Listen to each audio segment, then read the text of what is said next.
Musab जब एक इस चीज़ को अगर कोई भी फ़र्ज़ कर ले, हम वैसे तो किसी को जवाब देने की ज़रूरत नहीं है, करता तो करता भी रहे, लेकिन अगर इस चीज़ को अगर कोई बयान करता है तो उसको नबी करीम सल्लल्लाहु अलैहि वसल्लम का जो खुतबा है वो याद नहीं आता, जिसमें नबी करीम सल्लल्लाहु अलैहि वसल्लम ने कितनी मरतबा दोहराया ख़वातीन के मामले में। बिस्मिल्लाहिर्रहमानिर्रहीम, अल्लाहुम्मा सल्ली व सल्लिम व बारिक अला सय्यिदिना व मौलाना मुहम्मदिन व अला आलिहि व सहबिहि व बारिक व सल्लिम।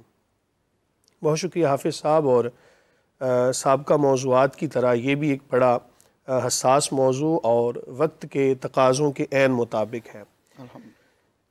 अल्लाह रब्बुल आलमीन ने इंसान को पैदा फरमाया और वही इसकी अजनास, इसकी अनवा के बारे में सही तौर पर फ़ैसला फरमा के इनको हुकूक और फ़राइज़ अता फरमा सकता है। कोई दूसरा बंदा अगर दरमियान में कोई भी अपनी बात दाखिल करेगा तो वो यकीनन फितरत के तकाज़ों के ख़िलाफ़ होगी। पहली बात तो ये याद रखें, खालिक अल्लाह ताला है, उसी ने हुकूक अता फ़रमाए, उसी ने फ़राइज़ अता फ़रमाए। अगर इनमें कहीं भी हम अपनी अकल के मुताबिक कहीं हेर फेर करेंगे तो वो याद रखें कि वो फितरत के तकाज़ों के ख़िलाफ़ होने के साथ साथ मुआशरती जो ख़राबियाँ हैं ना, उनको भी जन्म देगा। अल्लाह रब्बुल आलमीन ने ख़ातून को पैदा फरमाया और उसको भी हुकूक और फ़राइज़ अता फ़रमा दिए, मर्द को पैदा फरमाया, उसको भी हुकूक और फ़राइज़ अता फ़रमा दिए बज़रिया हुज़ूर नबी करीम सल्लल्लाहु अलैहि वसल्लम। अब जहाँ तक बात आती है कि क्या वो खुतबा नहीं पढ़ते, देखें, अगर मैं ये बड़े वसूख से कहता हूँ और बड़े दावे से, और इसमें कोई दो राय नहीं होनी चाहिए, कोई भी बंदा अगर तासुब की ऐनक उतार के, तासुब की ऐनक पहने बिना अगर इस्लाम का मुताला कर ले सही मानों में, तो वो कभी किसी और मजहब की तरफ नहीं जाएगा। क्यों कि ये दीन कोई किसी का बनाया हुआ दीन नहीं है। कुरान मजीद फुरकान हमीद में जगह जगह हुजूर नबी करीम सल्लल्लाहु अलैहि वसल्लम के ज़रिए से इंसानों को खिताब करके फरमाया कि अगर तुम्हें इसके अंदर कोई किसी किस्म का शुबा हो तो लेके आओ कोई इस तरह का दीन जो इस के मुतबादिल दीन हो, लेकिन ऐसा मुमकिन नहीं है। तो बताने का मकसद ये है कि सरकार दो आलम सल्लल्लाहु अलैहि वसल्लम की तालीमात, आपकी सीरत, कुरान का मुताला अगर कोई सही मानों में कर ले तो वो किसी और मजहब की तरफ नहीं जाएगा। अल्लाह रब्बुल आलमीन ने जो औरत को हुकूक अता फरमाया, चले हम इस लफ्ज़ को ही ले लेते हैं। औरत का माना क्या होता है? छुपाने की चीज़, कीमती चीज़। कभी भी किसी कीमती चीज़ को चौक के अंदर खड़ा नहीं किया जाता, कभी भी किसी कीमती चीज़ को ज़ाया नहीं किया जाता। इस्लाम ने औरत को वो हुकूक अता फरमाए हैं कि जिन हुकूक के साथ इसकी पाक दामनी, इफ़्फ़त व इज़्ज़त का लिहाज किया जाए। मगरिब के वो लोग के जो इस्लाम के ऊपर इतराज़ करते हैं ना, मैं ये बड़े वसूख से कहना चाहता हूँ कि उन्होंने औरत को हुकूक नहीं दिए। अच्छा, वो नबी करीम सल्लल्लाहु अलैहि वसल्लम ने खुतबा में क्या फरमाया था वो भी ज़रा बता दें। देखिए ना, सरकार दो आलम सल्लल्लाहु अलैहि वसल्लम ने तो औरत के बारे में फरमाया कि अपने मातहत जो तुम्हारे अजवाज हैं, तुम्हारी ख़वातीन हैं, उसके बारे में अल्लाह ताला से डरना। तो ये चीज़ मर्दों के बारे में तो बिल्कुल वाज़े तौर पे फरमा दी कि अल्लाह ताला से डरना। जिस बंदे के अंदर खौफ खुदा होगा वो कभी जुल्म नहीं करेगा। जिस बंदे के जहन के अंदर खौफ खुदा होगा वो किसी का हक नहीं लेगा। जिस बंदे के जहन के अंदर अल्लाह ताला का खौफ होगा, जिसको ये उम्मीद होगी, यकीन होगा कि मैंने कल अल्लाह ताला के सामने जवाब देना है, वो कभी किसी के साथ जुल्म नहीं करेगा। तो इसलिए सरकार दो आलम सल्लल्लाहु अलैहि वसल्लम का पैगाम बिल्कुल वाज़े है। और ख़वातीन के बारे में फरमाया कि इनके बारे में क्यों कि इन्होंने अपना आप अल्लाह का नाम लेकर तुम्हारे सुपुर्द कर दिया, इसलिए हर मामले में अल्लाह ताला से डरना। जहां तक बात है ना जो गवाही की, चूंकि खातून के अंदर अल्लाह ताला की तरफ से एक भूलने की सिफ्त पाई गई, और जो लोग इसको ऐब कहते हैं ना, उन्होंने भी इसको समझा नहीं है। असल में अल्लाह ताला ने जो खातून को एक भूलने की एक सिफ्त अता फरमाई है, इसके अंदर भी खातून का हुस्न है। और इसके अंदर भी करीम आका अलैहिस्सलातु वस्सलाम ने फरमाया ना कि अपनी अज़वाज के बारे में फरमाया इनके साथ सख्ती ना करना, और साथ ही फरमाया कि अल्लाह ताला ने जो खातून है ना, इसकी तख्लीक हज़रत आदम अलैहिस्सलाम की जो पसली है ना उससे पैदा फरमाई, और फरमाया कि पसली को तुम अगर जोर लगाओगे ना तो ये टूट जाएगी। फरमाया इसको नरमी के साथ लेके चलना, टेढ़ेपन के साथ लेके चलना, और इसी के अंदर इसका हुस्न है। इसी के अंदर इसका हुस्न है। जैसे नबी करीम सल्लल्लाहु अलैहि वसल्लम का अपनी अज़वाज के साथ, अपनी साहबजादियों के साथ जो जिस तरह से मिलने का अंदाज़ था, उनकी अज़मत किस तरीके से आपने अपने अमल से साबित किया, कुछ काफ़ी वाक़यात उस बारे में। अल्लाहु अकबर। नबी करीम अलैहिस्सलाम की ज़ात करीमाना वो अजीम ज़ात है। अल्लाह रब्बुल इज़्ज़त ने इरशाद फरमाया, लक़द कान लकुम फ़ी रसूलिल्लाहि उस्वतुन हसना, तुम्हारे लिए बेहतरीन आइडियल, बेहतरीन शख्सियत जो काबिल तकलीद हैं वो इमामुल अंबिया अलैहिस्सलाम की ज़ात है। अगर कोई शोहर है तो उसके लिए हुज़ूर अलैहिस्सलाम की कामिल ज़िंदगी इसलिए सीरत है कि वो नबी करीम अलैहिस्सलाम का अंदाज़ हयात देखे अपनी अज़वाज के साथ क्या था। इंतहाई खूबसूरत और शानदार सवाल किया आपने। करीम आका अलैहिस्सलाम के इस शानदार अंदाज़ ज़िंदगी के हवाले से दो अहादीस में अर्ज़ करूँगा। रसूल करीम अलैहिस्सलाम अपने घर में तशरीफ़ लाए। हज़रत सैयदा अम्मा आयशा सिद्दीक़ा रज़ी अल्लाह तआला अन्हा एक प्याले में पानी नोश फरमा रही। ये दौर वो है कि जिस दौर में मर्द औरत के साथ बैठना अपनी तौहीन समझता है, और जिस दौर में मर्द मर्द का जूठा, औरत का जूठा तो दूर की बात है, मर्द मर्द का जूठा पीना भी मर्दानगी की तौहीन समझता है। रसूल करीम अलैहिस्सलाम तशरीफ़ लाए, अम्मा जान पानी पी रही हैं। सरकार ने फरमाया, आयशा थोड़ा सा पानी मेरे लिए भी बचाना। अम्मा जान हैरान हुई, आप तो इमामुल अंबिया हैं, कायनात के मालिक व मुख्तार हैं, आप मेरा जूठा पिएंगे। करीम आका अलैहिस्सलाम मुस्कुराए। अम्मा जान ने पानी बचा के दिया क्योंकि हुक्म मुस्तफ़ा था। अब रसूल करीम अलैहिस्सलाम के ये अंदाज़ देखिए अपनी अज़वाज के साथ। करीम आका ख़ातमुन नबीयीन सल्लल्लाहु अलैहि वसल्लम ने फरमाया, आयशा ये तो बताओ कि किस जगह पे होंठ रख के पानी पिया है, तेरा महबूब उसी जगह से पानी पीना चाहता है।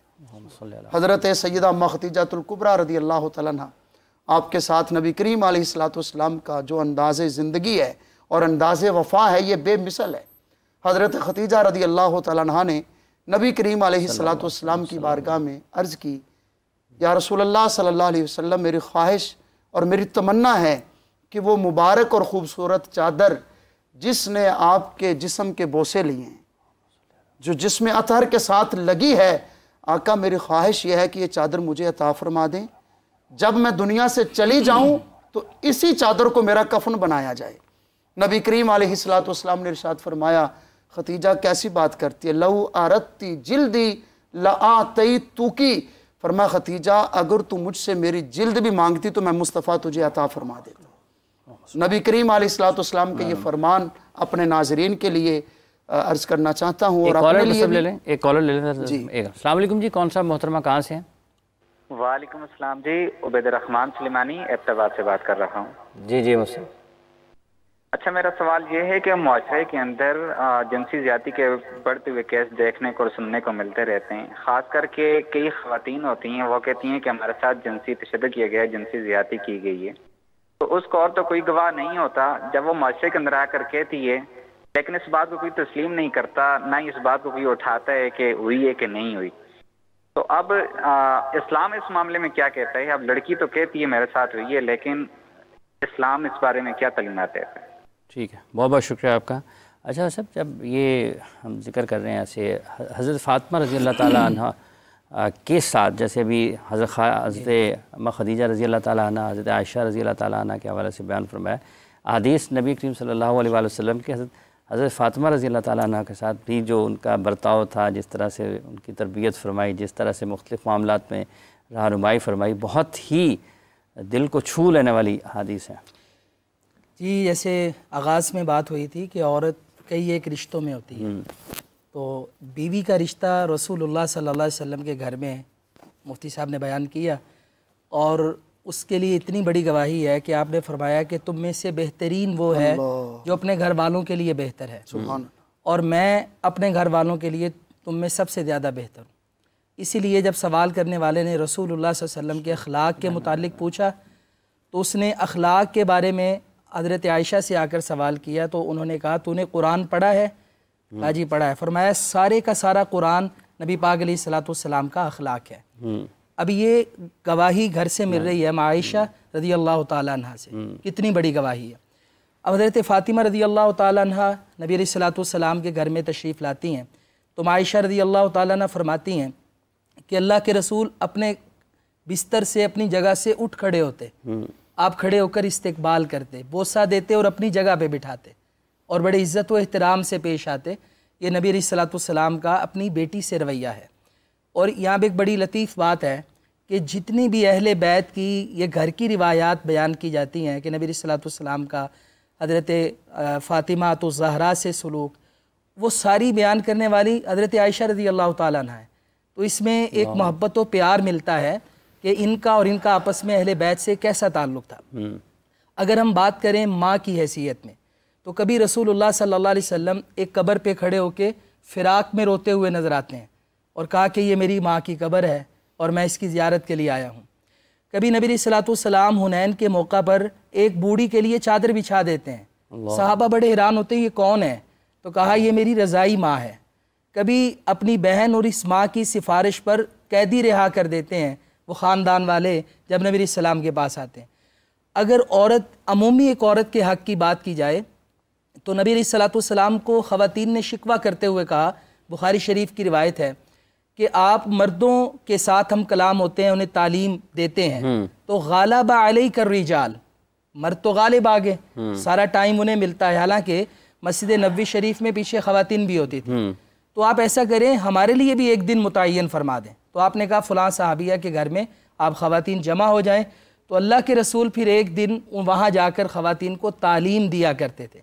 तो ये नबी अलैहिस्सलाम का हुस्न सलूक है, आपका तामुल है। और साथ इसमें यह भी इशारा है कि ख़वातीन जहाँ पे मर्दों की तालीम का बंदोबस्त किया गया वहाँ पे ख़वातीन की भी तालीम का बंदोबस्त किया गया।